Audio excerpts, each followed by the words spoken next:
Could you survive a night shift surrounded by those who no longer breathe? Beyond the sterile walls of the morgue, something is waking up in the shadows of the basement. Tonight we travel to Youngstown, Ohio. Dr. Julian Cross receives a body delivered with no paperwork and strange markings carved into the skin. Then, the frozen silence of Brandon, Manitoba pathologist assistant Sarah Jenkins discovers biologically impossible structures during a routine autopsy. Finally, deep beneath Hobart, Tasmania mortuary technician Blake Reynolds captures a figure on high-definition security feeds that should not exist. Moving corpses, inexplicable screams, voices calling your name from inside a locked drawer. This is a black screen sleep story. Let the darkness pull you into 3 true medical horror stories that will change how you view medicine. The fluorescent lights in the basement morgue of St. Elizabeth's never truly warmed up. They flickered with a sickly green tint, buzzing at a frequency that drilled into the back of Dr. Julian Cross's skull. The clock on the wall read 2:47 a.m. He hadn't seen another living soul since his shift started at 11. That was normal for the graveyard rotation in Youngstown, Ohio. The county had cut funding again. Staffing was down to a skeleton crew, a grim joke Julian told himself every single night. The brutalist concrete walls seemed to sweat in the dark. This part of the hospital was a relic from the 1970s, all sharp angles and cold grey slabs, no windows, no natural light. The air smelled of formalin and industrial-grade disinfectant, a chemical blanket that never quite covered the underlying sweetness of decay. Julian had worked here for 6 years, and in that time he had learned to find a strange, sterile peace in the silence. But tonight, the silence felt different. It was heavy. Watchful, Julian sat at the intake desk, a chipped metal fixture positioned just outside the main cooler. He was filling out a crossword puzzle, his pen scratching against the cheap newsprint. Across the top of the page, he had scribbled a single word over and over in the margins. Unclaimed, it was the administrative term for bodies that arrived without an identity, without a family, without a history. They were just vacant packages of flesh, waiting for a pauper's grave or a medical school slab. The radio on the shelf crackled with static. It was tuned to an AM talk station out of Cleveland, but the signal was breaking up, dissolving into a low, rhythmic hum. Julian didn't mind. He preferred the hum to the silence. It masked the tiny, unexplainable sounds that the old building made when it settled. The tick of cooling metal, the phantom drip of a faucet 3 rooms away. He was just about to fill in 14 across when the elevator chimed. The sound was a soft digital bell, completely out of place in the brutalist tomb of the basement. Julian's pen stopped moving. He looked up, staring down the long, dimly lit corridor that led to the service elevator. The hospital's main floors were quiet this time of night, and no scheduled deliveries were listed on the board. He waited for the sound of gurney wheels or the chatter of orderlies. Nothing. Just the echo of the chime dying against the concrete. Julian pushed back from the desk. His chair squeaked loudly in the confined space. He walked toward the corridor, his soft-soled shoes making no sound on the cold linoleum. The elevator doors were visible now, 2 slabs of brushed steel reflecting the flickering fluorescent tube overhead. The light above the doors was lit, indicating the car was still there. He pressed the call button. The doors slid open with a mechanical groan. The interior of the elevator was empty, completely empty, except for a single gurney parked against the back wall. A white sheet covered a human form. The shape was unmistakable. The broad curve of shoulders, the peaked tent of the nose, the flat expanse where the feet pointed toward the ceiling, but there was no transporter, no nurse, no paperwork. Julian felt a cold knot tighten in his stomach. This was a breach of every protocol in the book. You don't just leave a cadaver in an elevator like a forgotten laundry cart. He stepped into the elevator, the air immediately growing colder. His breath misted slightly in front of his face, which made no sense. The ambient temperature in the basement was a steady 60 degrees, yet here in this metal box, it felt like stepping into a walk-in freezer. He grabbed the rail of the gurney and pulled it out into the corridor. The wheels squeaked in protest, a high-pitched whine that echoed unnaturally long. As the gurney passed under the light, Julian noticed the sheet. It was wrong. Standard hospital linens were thin, off-white cotton with a pale blue stripe running down the center. This sheet was thick, coarse, and the color of raw oatmeal. It looked handmade, the edges hemmed with a dark, heavy thread that resembled waxed cord. Julian pushed the gurney toward the intake bay, his mind racing. Maybe a funeral home had dropped off the wrong body. Maybe a private transfer had been arranged without his notification. He parked the cart directly under the brightest examination light and looked at the empty clipboard hanging from the foot rail. No toe tag, no wristband, no file. His hand hesitated over the sheet. The fabric was cold to the touch. Not just cool, but aggressively cold. The way metal gets in winter. He pinched a fold of the material and pulled it back from the face. The woman was young, perhaps mid-20s. Her skin was a stark marble white, utterly bloodless.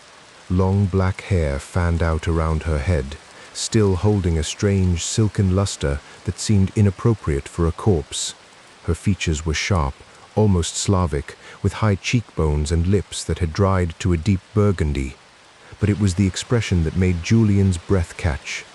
The muscles of her face were not relaxed in the slack peace of death. They were taut, frozen in a silent, concentrated scream. His eyes moved down. There was no visible trauma, no ligature marks, no bullet wounds. But as his gaze dropped to her neck, he saw the markings. They emerged from the collar of a plain, dark woolen gown that Julian did not recognize. Strange angular symbols had been carved into the skin just below the clavicle. They were not tattoos. The edges of the cuts were clean, precise, pulled slightly apart by the skin's natural tension. They looked ancient, runic. Julian had seen thousands of bodies. He had seen gunshot wounds, stab wounds, surgical scars, and ritualistic mutilation. But these symbols felt different. They didn't look like the work of a knife. They looked like the skin had split open from the inside, as if something beneath had pushed its way out and then retreated, leaving a permanent sigil in the flesh. A loud clang echoed from the cooler. It was the sound of a heavy steel drawer shifting on its rollers. Julian jumped, his heart hammering against his ribs. He turned to look at the massive stainless steel wall where the bodies were stored. The drawers were all closed. The room was still. He forced a slow breath out through his nose, trying to calm the adrenaline spiking in his blood. The rational part of his brain clicked into gear. Metal expands and contracts. Old buildings make noise. Corses do not move. He was a man of science, a pathologist. He dealt in quantifiable facts and biological processes. The symbols on the woman's chest were just epidermal wounds. The cold in the elevator was a malfunctioning thermostat. The buzzing in his skull was fatigue. He pulled the sheet back up, covering the woman's screaming face. He would need to call the night administrator. He would need to log a formal complaint. He would need to find out where this Jane Doe had come from. He turned away from the gurney and walked back to his desk. Picking up the heavy internal phone, the line was dead. The handset emitted nothing but a faint, continuous static, like someone breathing into the receiver from very far away. Julian slammed the phone down. The sound was a violent crack that shattered the oppressive quiet. He was tired. He was stressed. He was letting the atmosphere of this concrete tomb get into his head. He decided he would go upstairs, physically find the floor nurse on the medical surgical unit, and sort this out face to face. He walked toward the main exit, a heavy fire door with a push bar. He leaned his weight against it. The bar clicked, but the door did not budge. He tried again, harder. It was sealed shut. That was impossible. Fire doors opened outward by code. They could not be locked from the other side, yet this one felt like it was welded into its frame. Julian stepped back, a primal fear beginning to bloom in his chest. The hum of the fluorescent lights suddenly dropped in pitch. The flickering grew worse, strobing rapidly enough to make the shadows in the corners of the room seem to dance and lurch. Julian turned around, pressing his back against the cold steel door. The gurney was exactly where he had left it, parked under the cone of bright light. The coarse oatmeal-colored sheet was still, but the silence had returned, deeper and more absolute than before. He could hear his own heartbeat. He could hear the blood rushing in his ears, and then, cutting through the silence, he heard a soft, wet, tearing sound. It was the distinct, unmistakable noise of surgical tape being pulled away from paper. Julian's eyes snapped to the intake desk. The roll of medical tape on his clipboard was untouched. The sound was coming from the gurney. He watched in paralyzed horror as the body bag on the storage shelf next to the desk began to unzip itself. The zipper tab moved with a slow, deliberate jerkiness, traveling inch by inch down the length of the black plastic. The sound was a high-pitched whine in the dead air. Julian could see the darkness inside the bag growing wider, a black slit opening like a wound in reality. He forced his legs to move. He was a doctor. He was a man of logic. There was an explanation. There had to be. He took a step toward the desk. The zipper stopped moving. The silence that followed was absolute.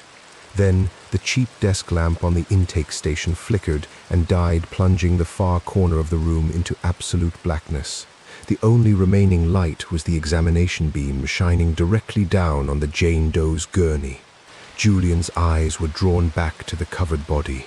The sheet was moving. It was a subtle, rhythmic undulation, as if the woman was breathing.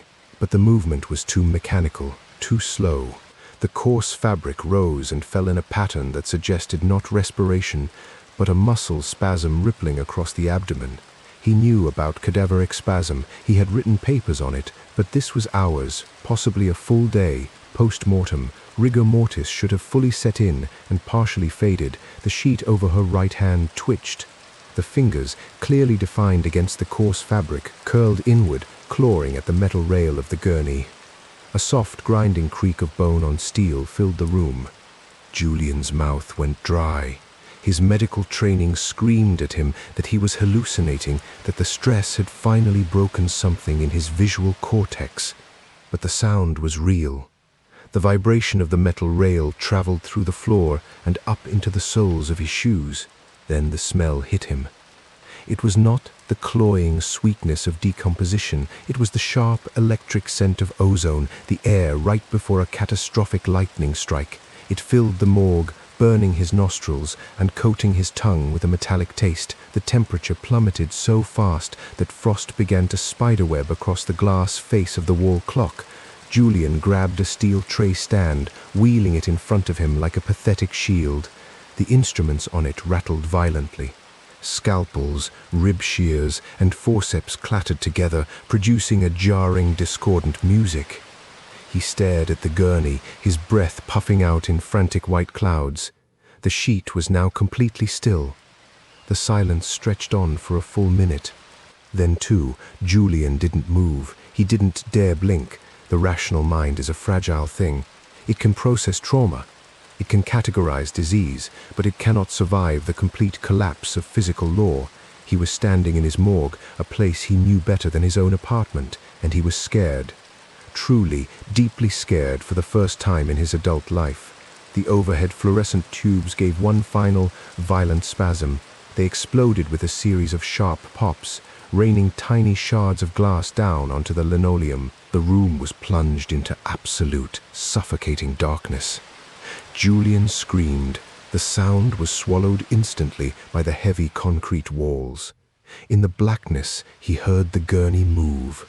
The wheels squeaked on the floor, not a casual drift, but a sharp, aggressive lurch. He stumbled backward, slamming his hip into the sharp corner of the intake desk. Pain shot through his side. He scrambled, his hands searching desperately for the emergency flashlight he kept in the drawer. He yanked the drawer open, fingers closing around the cold plastic handle. He switched it on. The beam of light cut through the darkness, illuminating a scene of empty, clinical sterility. The gurney was gone. The flashlight beam darted wildly around the room. He swept it across the autopsy slabs, the chemical cabinets, the wall of closed-body coolers. The gurney had rolled silently into the shadows. He heard a soft bump. The beam snapped to the left, revealing the heavy door of the main cooler. The door was wide open, swinging slightly on its massive hinges. The industrial cold inside spilled out, a thick, visible fog crawling across the floor like a living creature. Julian took a shaky step forward, the flashlight trembling in his grip. He knew this building. He knew every inch of this basement. There was no other exit from that cooler. The gurney and the woman on it had to be inside. He moved toward the open door, his fear replaced by a numb, clinical dissociation. He was no longer a participant in this nightmare. He was an observer, a coroner performing a final inspection. The beam of the flashlight pierced the swirling fog inside the cooler.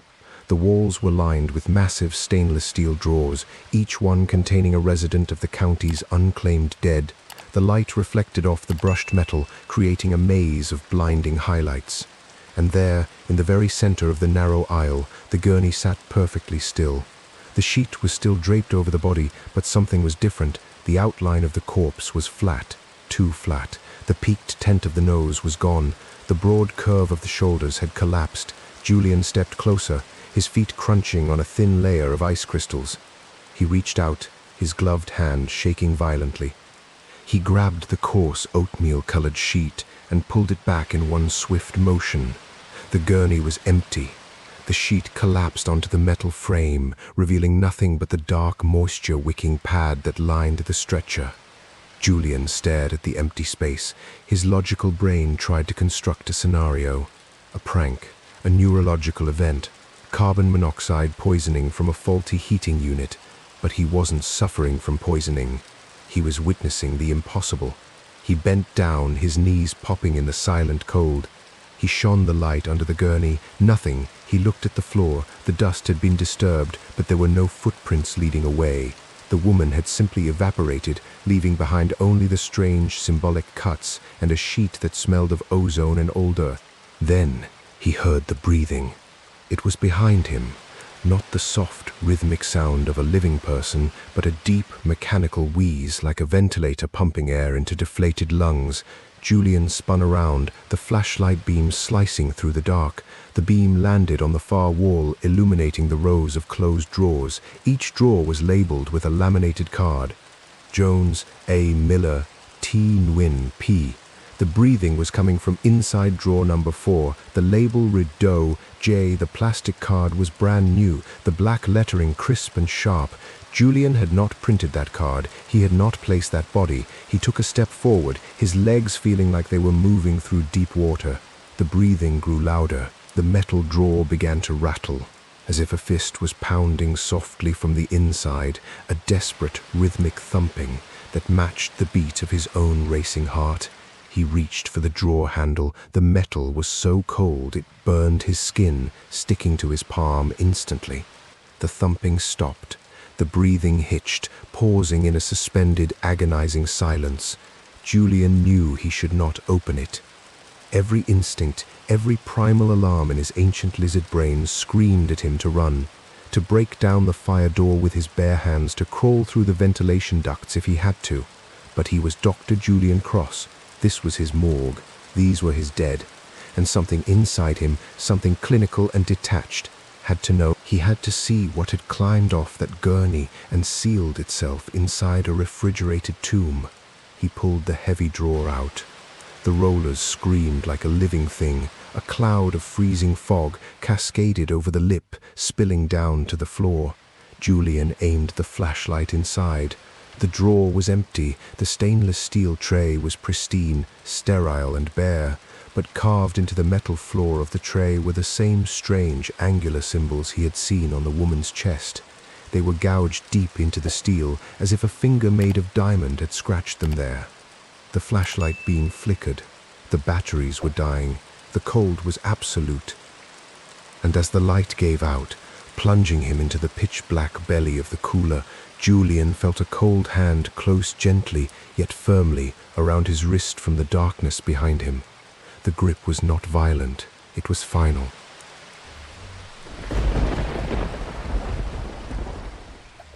The brutal cold of a Manitoba winter night has a sound all its own. It is a deep, resonant silence that presses against the eardrums until you can hear your own blood moving. In the basement pathology lab of Brandon Regional Health Center, that silence was absolute. The walls were thick concrete, buried under frozen earth and snowdrifts that reached the ground floor windows. No wind penetrated this deep, no traffic sounds from the sleeping prairie city above. Just the steady mechanical hum of the ventilation system and the occasional click of a thermostat cycling on pathologist assistant Sarah Jenkins had always found the isolation comforting. She preferred the night shift. The daytime lab was a chaos of ringing phones, chattering residents, and the constant whine of bone saws. But at 3 in the morning, the dead had her undivided attention. She could focus on the delicate work of evisceration, measuring, and sectioning without interruption. The dead were patient. They did not complain. They did not bleed unexpectedly. They simply lay on the cold steel table, waiting to give up their final secrets.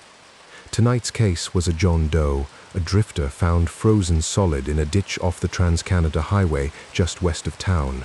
The RCMP had brought him in 6 hours ago. No identification, no missing person report matched his description. He was a middle-aged man, gaunt, with a matted grey beard and skin leathered by years of sun and hard living. The body had been thawing in the cooler at 4 degrees Celsius for most of the day, and now he was ready for the post-mortem. Sarah pulled on her surgical gown, the fabric stiff and crinkling in the cold air. She double-gloved, snapping the latex tight against her wrists. The autopsy suite was a windowless box of white tile and stainless steel. Harsh, shadowless light poured down from a massive overhead bank of LEDs, illuminating every pore and blemish on the dead man's skin. Sarah's instruments were laid out on a tray to her right. Scalpel handles with disposable blades, heavy-toothed forceps, a striker saw currently silent. The rib shears looked almost comically large, like gardening tools repurposed for the human garden. She pressed the record button on the overhead microphone. Her voice was flat and professional as she dictated the preliminaries. Date, time, case number, unidentified male, estimated age 45 to 55, weight, height, apparent state of general health based on external examination. She noted the frostbite on his fingers and toes, the deep purple-black discoloration of early gangrene. Cause of death was almost certainly hypothermia, but protocol required a full internal exam. She picked up the scalpel. The blade was brand new, wickedly sharp. She made the standard Y incision, starting at each shoulder, drawing the blade diagonally down to the sternum, then straight down the midline of the torso to the pubic bone. The skin parted easily, revealing the yellow layer of subcutaneous fat. There was very little blood. The frozen tissues thawed slowly, oozing a watery, pink fluid that she blotted away with a sponge. The next step was the chest plate. She used the rib shears to cut through the bony cage, the sound a sharp series of crunches that echoed off the tiles. She removed the sternum and laid it aside, exposing the pericardial sac and the lungs. Sarah paused. Something was off. The lungs were not the expected pale grey pink of a normal cadaver. They were a deep, bruised purple, almost black in the creases. That was consistent with a hypothermia case where frost crystals could form inside the pleural cavity. She made a note in her dictation. She reached into the thoracic cavity to free the heart and lungs in block. Her fingers closed around the trachea and esophagus, and she pulled upward with steady pressure while severing the attachments at the spinal column. The organ block came free with a soft, wet, sucking sound. She placed it on the scale. The weight was unremarkable, but when she turned the block over to examine the posterior aspect of the lungs, she saw something that made her hand stop mid-air. Attached to the back of the left lung was a small, dense nodule. It was not a tumor. She had seen thousands of tumors, benign and malignant, calcified granulomas from old TB infections, and cysts filled with fluid or hair. This was none of those. The nodule was perfectly spherical and smooth, the size of a marble, with a metallic grey sheen that caught the light like polished hematite. It was not organic. It looked manufactured. Sarah frowned. She had never seen a foreign object embedded inside a lung before. No surgical scar, no entry wound on the external chest. Nothing on the X-rays the RCMP had taken, though those were portable films and often missed subtle details. She palpated the nodule with her gloved finger. It was hard as stone, and it radiated a cold that she could feel even through 2 layers of latex. The cold was so intense it burned. She pulled her finger back, seeing a small white circle of frost forming on the outside of the glove. She stared at it. That was not possible. The organ block was room temperature by now, roughly 10 degrees Celsius. No chemical reaction in a dead body could produce localized freezing. She set the lungs aside and went back to the open thoracic cavity. She wanted to see where this object had been seated. The interior of the chest wall was smooth, gleaming, and unremarkable. But as she angled the overhead light down into the cavity, she noticed a faint silvery tracing along the inside of the ribs. It looked like someone had drawn lines on the bone with a metallic sharpie. The lines formed the same strange angular symbols that Dr. Julian Cross had seen carved into the flesh of a different Jane Doe thousands of miles away in Ohio, though Sarah had no way of knowing that. She only knew that the markings were deliberate and precise. They were not scorch marks, they were not fractures. They were engraved into the periosteum, the living membrane that had covered the bone when the man was alive. Sarah's heart rate ticked up slightly. She reminded herself that she was a scientist. Unexplained phenomena were just phenomena that had not yet been explained. She photographed the marks with the overhead camera. She swabbed the silvery residue. She carefully excised the nodule from the lung using a scalpel, working the blade around its circumference until it popped free into a specimen jar. The glass frosted over instantly. She sealed the jar and set it aside. There was still a full autopsy to complete. She could not let a single anomaly derail the protocol. She moved to the abdominal cavity, making the usual incisions to free the stomach, liver, and intestines. The bowels were distended with gas. As she lifted a loop of the small intestine, a sharp, focused jet of freezing air escaped from a perforation in the gut wall, fogging her face shield. The smell hit her immediately. It was not the foul, fecal odor of intestinal gas. It was ozone, the sharp electric scent of a thunderstorm, of high-voltage electricity arcing through open air. Sarah stepped back, coughing. The ventilation system clicked on, cycling the air, but the smell clung to the back of her throat. She had smelled this before once when a defibrillator had malfunctioned during a code blue upstairs, but there was no electricity running through the autopsy table. The body was not connected to any power source. She looked down at the open abdomen. The peritoneum, the membrane lining the abdominal wall, was covered in more of the silvery markings. They spiraled inward, a geometric mandala carved into living tissue. Sarah felt a shiver that had nothing to do with the cold. She took a deep breath and forced herself to continue. The liver was normal, if slightly atrophied. The spleen was unremarkable, but the stomach was heavy, too heavy for an organ that should have been empty or nearly so. She lifted it onto the dissection board and made a single clean cut along the greater curvature. The stomach lining was leathery and pale. Inside, instead of partially digested food or bile, the stomach was filled with a solid, gelatinous mass. It was the consistency of firm aspic, but it was the color of midnight, a black so deep it seemed to swallow the light from the overhead lamps. Embedded within the gelatin were dozens more of the metallic nodules, ranging in size from a grain of sand to a marble. Sarah's breath caught. She reached for a pair of forceps and carefully extracted one of the smaller nodules. It clung to the gelatin, stretching thin strands of the dark substance before snapping free. She placed it under the magnifying lamp. The surface was perfectly smooth, without a single microscopic pit or blemish. It was not a gallstone, it was not a calcified clot, it was not anything the human body was capable of producing. She turned back to the body, intending to document the location and distribution of the nodules, but her attention was pulled away by a movement in the periphery of her vision. The dead man's right hand, which had been resting palm up on the table, was now curled into a fist. Sarah froze. She stared at the hand. The fingers were tightly clenched, the frost-bitten knuckles white against the purple-black skin. That hand had been relaxed and open 30 seconds ago, cadaveric spasm. The words flashed through her mind automatically. It was a rare but documented phenomenon. a violent, instantaneous rigor mortis that locked the muscles in the position they were in at the moment of death. But that happened at death, not hours later on a thawing corpse in the middle of an autopsy. The dead man's nervous system was soup. His muscles were denatured protein. There was no ATP, no electrical potential, no mechanism for a voluntary or involuntary contraction. Sarah forced herself to breathe slowly. She was sleep-deprived. She had been staring at bright lights and fine details for hours. Her brain was playing tricks on her. She reached out and gently grasped the dead man's wrist. The skin was cold and waxy. She tried to pry the fingers open. They would not budge. The rigor in that hand was like stone, completely out of sync with the rest of the body, which was now soft and pliable. A soft click echoed through the autopsy suite. Sarah looked up. The dictation recorder had turned itself off.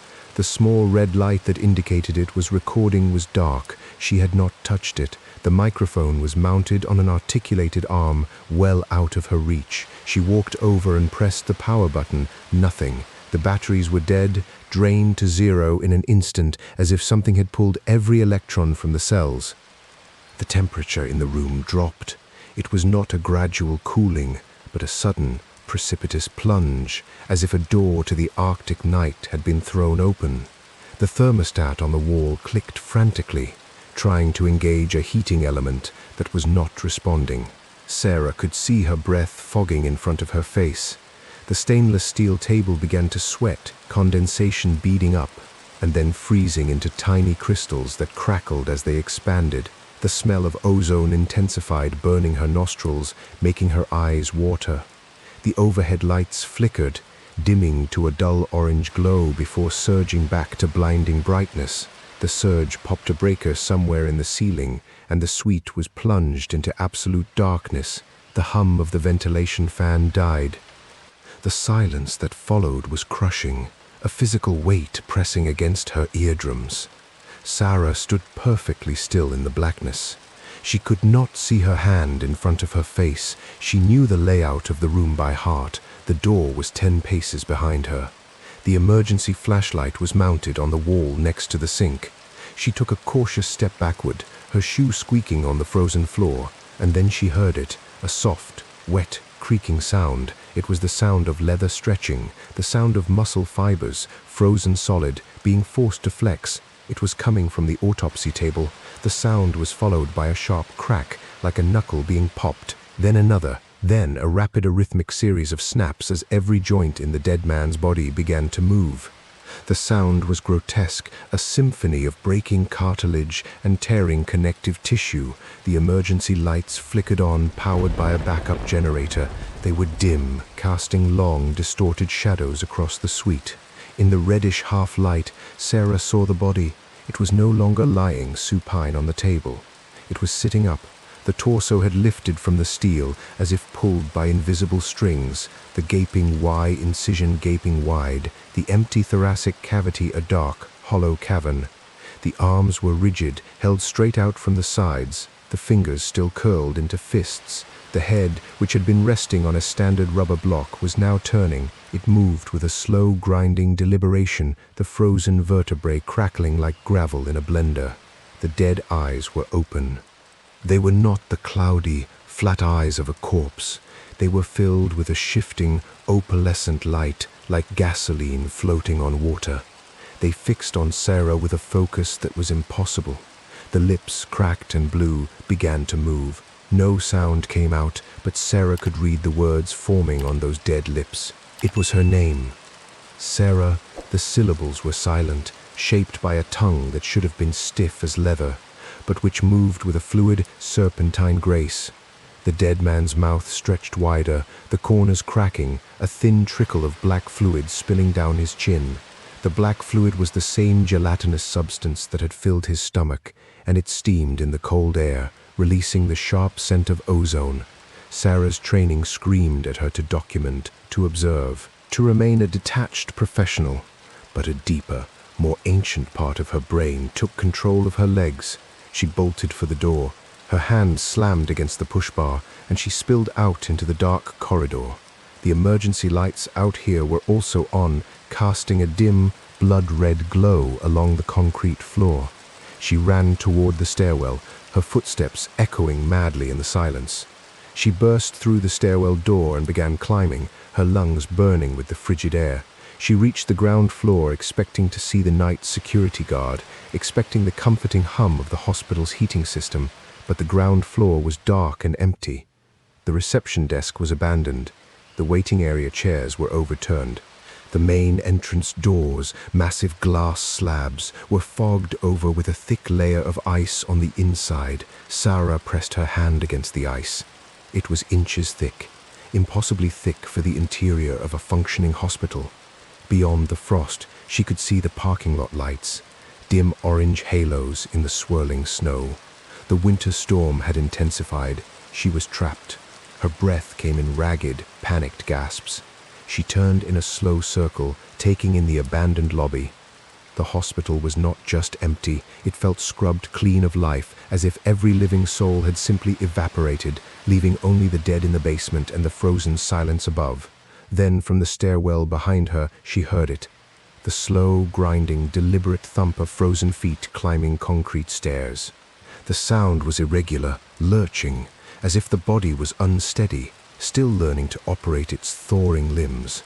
A soft, wet, dragging sound accompanied the footsteps, the sound of the incision scraping against the metal railing as the body hauled itself up, step by step. Sarah backed away from the stairwell door. She looked frantically for a weapon, a phone, anything. The security desk had a heavy-duty flashlight. She grabbed it, the cold metal biting into her palm. She heard the stairwell door groan. The metal handle began to turn, frost spider-webbed out from the lock, crystallizing rapidly across the painted steel. The door swung open with a crack of breaking ice. The dead man stood in the doorway. The emergency lights glinted off the metallic nodules embedded in his open stomach cavity. The black gelatin dripped from his fingertips, sizzling where it hit the linoleum, leaving tiny scorch marks. His eyes still held that opalescent shimmer, and they were still fixed on her.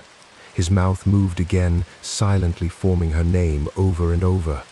The effort of it tore the muscles of his jaw, the skin splitting along his cheeks, but no blood flowed, only that thick, black, oily substance. The temperature in the lobby dropped further. The windows groaned under the stress of the expanding ice. The overhead emergency lights began to pop, one by one, plunging the room into pockets of absolute darkness. Sarah stood in a shrinking island of red light, clutching the flashlight like a club. The dead man took a step forward. His frozen joints screamed in protest, a high-pitched grinding that set Sarah's teeth on edge. She swung the flashlight with all her strength, the heavy metal barrel connected with the side of his head. The impact made a sickening, hollow crunch. The dead man staggered, but did not fall. The blow had caved in his temple, revealing the gray, frozen surface of his brain. And still, he stepped forward, still his lips moved. Sarah, Sarah. The opalescent light in his eyes flickered. For a split second, she saw something behind those eyes, not a consciousness, not a soul, but a purpose, a signal, a transmission from something that had hollowed out this drifter and used his body as a relay station. The metallic nodules were not organs. They were receivers, antennas, and the strange silvery markings carved into his bones were a circuit diagram, a map of the neural network that had been hijacked. Sarah dropped the flashlight. She understood, in that moment of absolute clarity, that this was not a haunting, this was not a ghost. This was a technology so far beyond her comprehension that it might as well be magic, and it was watching her, testing her, documenting her reaction through the dead eyes of its puppet. The dead man raised one frozen hand, the fingers still clenched in a fist, opened slowly. In the center of his palm was another of the metallic nodules, small and perfect, glinting in the dying light. He offered it to her, an invitation, a seed. Sarah looked at the nodule, then at the ruined face of the man who had once been a living, breathing human being. She knew that if she touched it, the silver tracings would spread to her bones too. She backed away toward the ice-covered main doors. The dead man did not follow. He simply stood there, arm extended, leaking black gelatin onto the floor. The opalescent light in his eyes faded to a dull, empty gray. The rigor that had been animating him released all at once, and he collapsed into a heap of frozen, dissected flesh, the metallic nodules scattering across the linoleum like dropped marbles. The silence returned, deeper than before. The emergency lights flickered once, then steadied. The thermostat on the wall gave a loud clunk, and warm air began to pour from the vents. The ice on the windows cracked and began to weep, rivulets of water running down the glass. Sarah stood shivering in the middle of the lobby, watching the body on the floor for any sign of movement. She did not go back down to the basement. She sat in the security chair, pulled her knees to her chest, and waited for the dawn. When the day shift arrived hours later, they found her there, hypothermic and nearly catatonic. The body of the John Doe was back on the autopsy table, the Y incision neatly sutured with a thick, dark thread that looked like waxed cord. The specimen jars were empty. The metallic nodules were gone. The official report cited a lab accident and a temporary power failure. Sarah took a medical leave. She never worked another night shift. She never set foot in that basement again. But sometimes, in the quiet hours before dawn, she would wake to the smell of ozone in her bedroom and feel a cold, smooth object pressing against her palm. She would open her hand, but there was never anything there, just a faint, silvery mark on her skin, slowly spreading, line by line, toward her heart.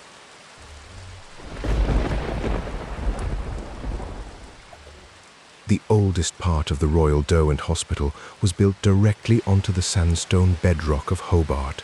The foundation stones were cut by convicts in the 1830s, massive blocks of dolerite that still sweated cold groundwater even on the hottest Tasmanian summer day. The basement morgue occupied that original level, a labyrinth of narrow corridors, arched brick ceilings, and iron pipes wrapped in crumbling asbestos lagging. The air down there never moved. It sat in the lungs like damp wool, heavy with the smell of wet stone and formaldehyde. Mortuary technician Blake Reynolds had worked the midnight shift alone for 3 years. He preferred the solitude during the day. The morgue was a processing line. Bodies arrived from the wards, from nursing homes, from the occasional accident on the Tasman Bridge. They were weighed, photographed, refrigerated, and released to funeral homes in a constant bureaucratic rhythm. But at night, the dead belonged to him. He was their caretaker, their silent guardian in the dark.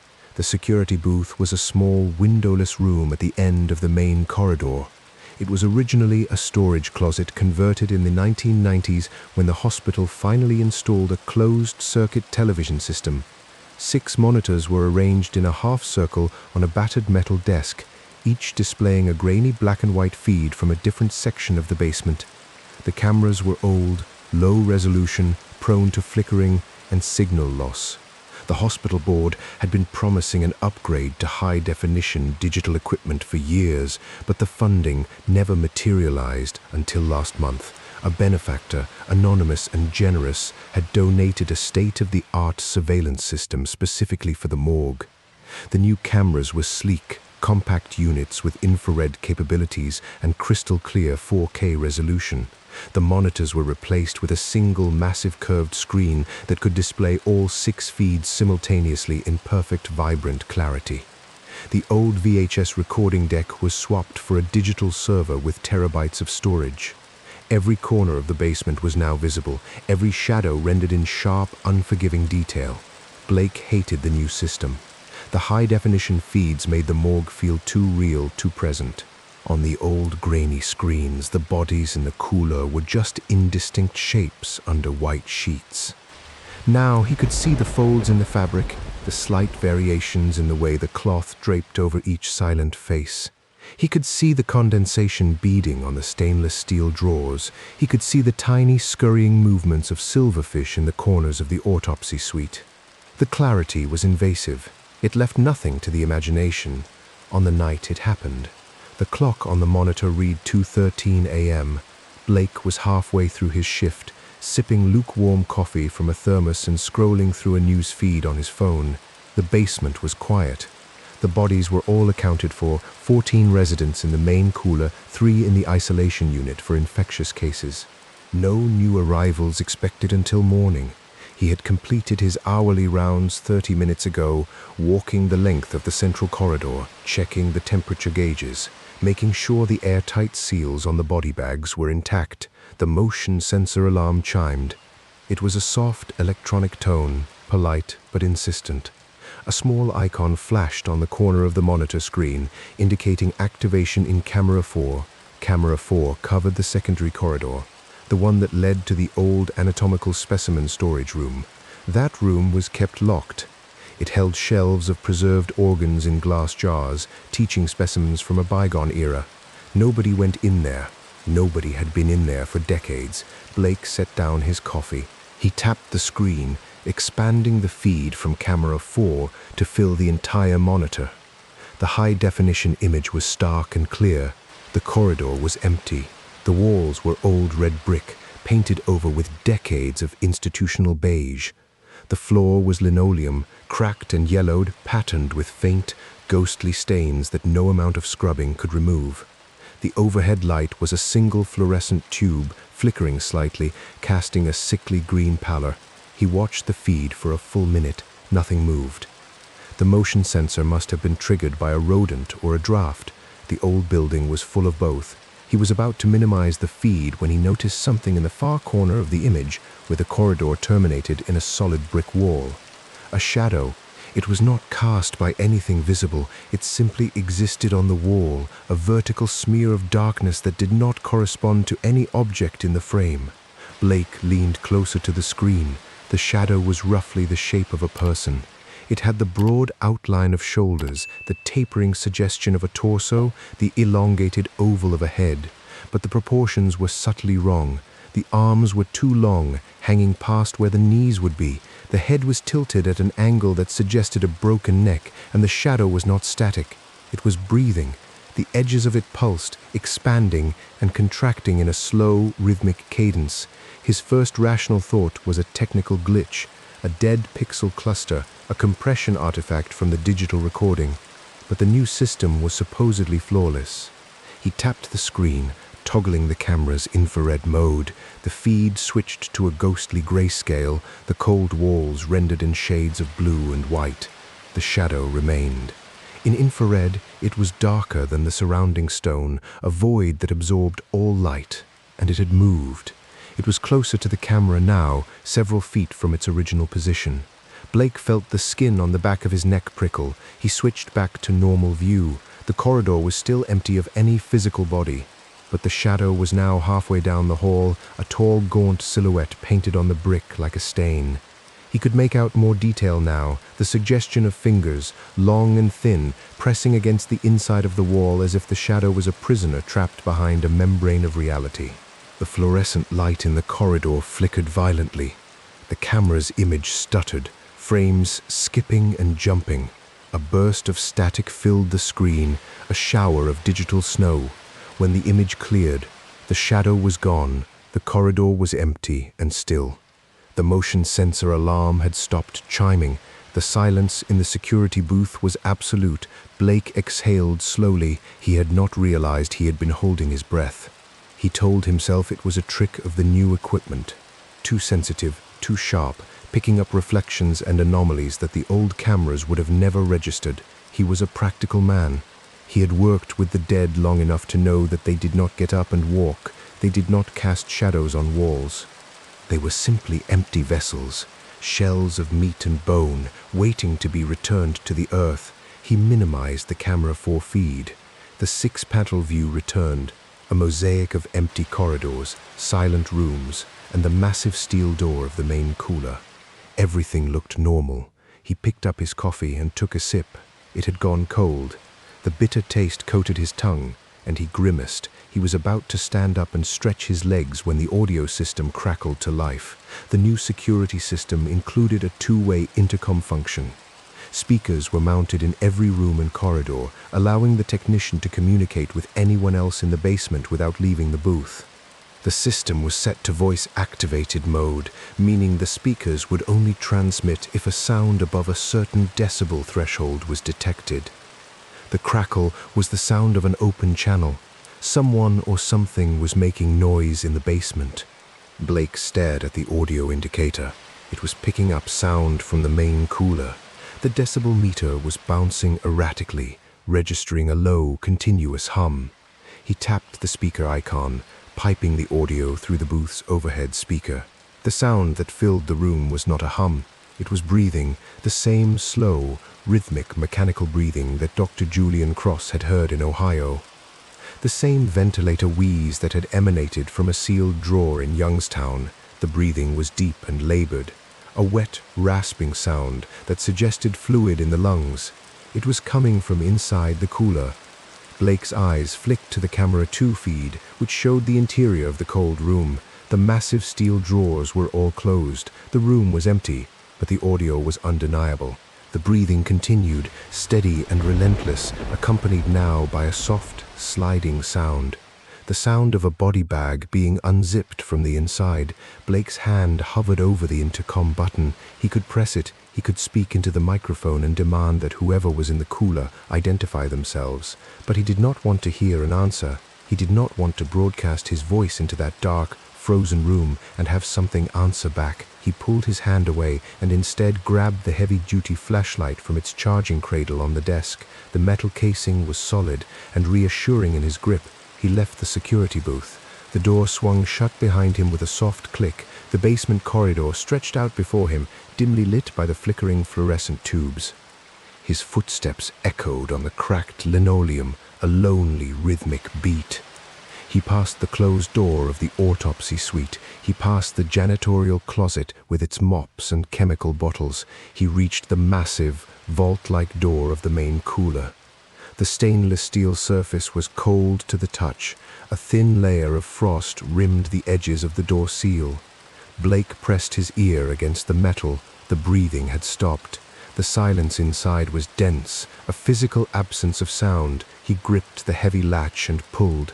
The door swung open with a hiss of escaping air, and a cloud of freezing fog spilled out, cascading over his shoes and swirling around his ankles. He stepped inside. The flashlight beam cut through the mist, illuminating the rows of closed drawers. The temperature gauge on the wall read 4 degrees Celsius. The air was dry and sterile. He walked slowly down the narrow aisle, his breath pluming in front of his face. He checked each drawer, reading the names on the laminated cards. Henderson, Nguyen, O'Brien, Doe. The drawer labeled Doe was the only one without a full name. It was a John Doe, a homeless man found deceased in a park near Salamanca Place 3 days ago. Blake stopped in front of the Doe drawer. The breathing, he realized, had returned. It was very faint now, barely audible over the hum of the refrigeration unit, but it was there. It was coming from inside the drawer. He leaned closer, his ear inches from the cold steel. The breathing was slow and wet, and then, cutting through the mechanical hum, he heard a voice. It was a whisper, soft and intimate, like a lover sharing a secret. The voice spoke his name, Blake. The word was stretched out, the single syllable elongated into something sinuous and mocking. The voice did not sound like a dead man. It sounded like him. It was his own voice, recorded and played back with a slight unnatural distortion. As if something inside the drawer had listened to him speak, had memorized the cadence of his speech, and was now using it as a lure. Blake stumbled backward. His shoulder blades hit the opposite wall of drawers, the cold metal biting into his back. The flashlight beam shook wildly in his hand. The whisper continued, growing louder, more insistent. Blake, Blake, Blake. The drawer began to rattle. The handle vibrated, clattering against the steel faceplate. The sound was violent, urgent, as if a fist was pounding on the inside of the drawer, demanding to be released. He ran, he bolted out of the cooler, his shoes slipping on the icy floor. He slammed the heavy door behind him and threw the latch. The pounding continued inside, muffled now by the thick steel.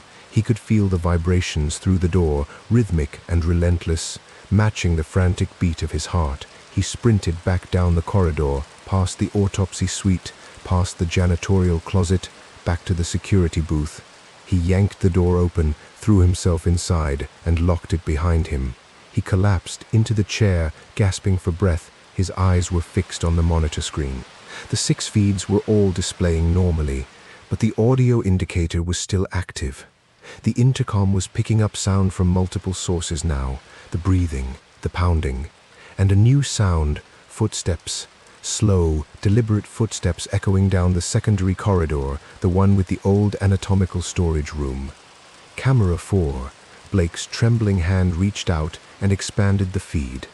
The high-definition image filled the screen. The corridor was no longer empty. The shadow had returned, but it was not on the wall anymore. It was standing in the middle of the hallway, a 3-dimensional pillar of darkness that swallowed the light around it. The shadow was tall, at least 7 feet, its long arms hanging at its sides. It had no discernible features, no face, no clothing. It was just a humanoid void, a hole in reality shaped like a man, and it was moving toward the camera. Each step was slow, deliberate, the long legs bending with a fluid, unnatural grace.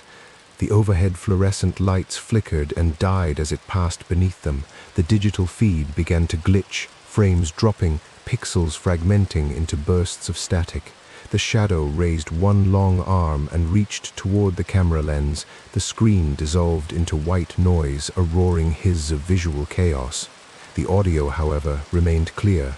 The intercom speaker crackled, and a voice filled the security booth. It was no longer a whisper. It was a full-throated, distorted scream that was composed of multiple voices layered on top of each other.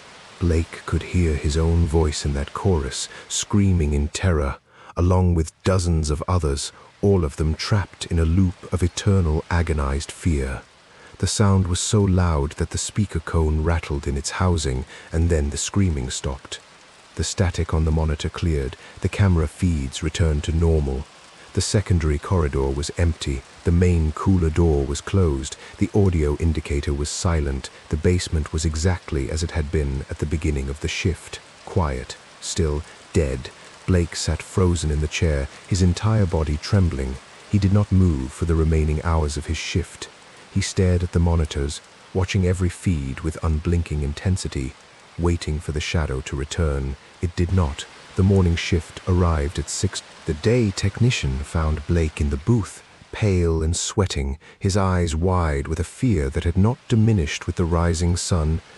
The day tech, a woman named Maria, asked him what had happened. Blake could not explain. He simply pointed at the monitor showing camera 4. Maria replayed the digital footage. The high-definition recording was pristine and clear. It showed the secondary corridor empty and still for the entire duration of the night. No shadow, no movement, no glitches. The motion sensor log showed no activations between midnight and 5 a.m. The audio recording was a flat, silent line. Blake insisted they check the John Doe drawer in the main cooler. Maria humored him. They walked down together, the day shift bustling around them, the basement feeling almost cheerful in the morning light that slanted through the high, narrow windows. They opened the cooler. The air was cold, but not freezing. They walked to the Doe drawer. Blake pulled it open with a shaking hand. The drawer was not empty. The body of the John Doe was there, lying on its back, the white sheet draped neatly over its form, but the sheet was not the standard hospital linen. It was a thick, coarse fabric, the color of raw oatmeal, hemmed with a dark waxed cord, and the body beneath it was breathing. The slow, rhythmic rise and fall of the chest was unmistakable. Maria gasped and crossed herself. Blake reached out and pulled the sheet back from the face. The face was not the homeless man from the park. The face was his own. The same jawline, the same scar above the left eyebrow, the same closed eyes, the same slightly parted lips. It was a perfect replica, a waxwork sculpture rendered in living, breathing flesh. The eyes snapped open. They were not human eyes. They were pools of shifting, opalescent light, the same gasoline-on-water shimmer that had stared at Sarah Jenkins in Manitoba. The lips moved. The voice was Blake's, soft and gentle, utterly his own. It spoke a single word, stay. Blake dropped the sheet and ran. He did not stop running until he was outside the hospital, standing in the grey morning light, the cold wind off Mount Wellington cutting through his scrubs. He never returned to the Royal Derwent Hospital. He resigned by email that afternoon. He left Hobart within the week, moving to the mainland, then overseas, trying to outrun the memory of his own face, staring up at him from a refrigerated drawer, but the shadow did not stay in Tasmania. It had learned his shape. It had memorized his voice.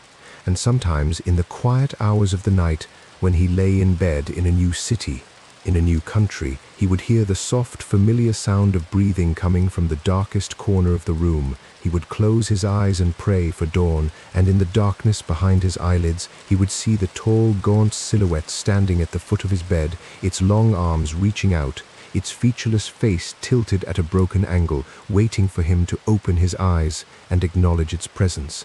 The high-definition security footage from that night was never recovered.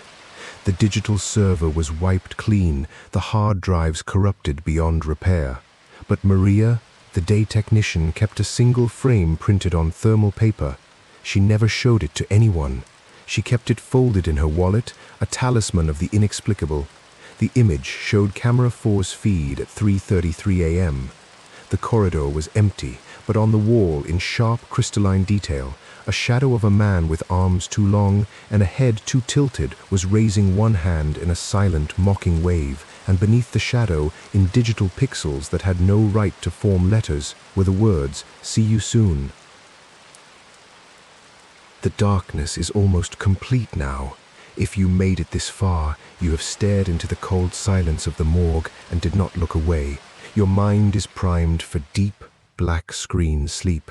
Before you drift off, help these true medical horror stories reach the next restless soul. Smash that like button if the shadows in the steel got under your skin.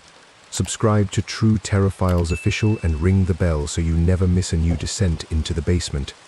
Every subscription fuels the next midnight shift. Drop a comment below.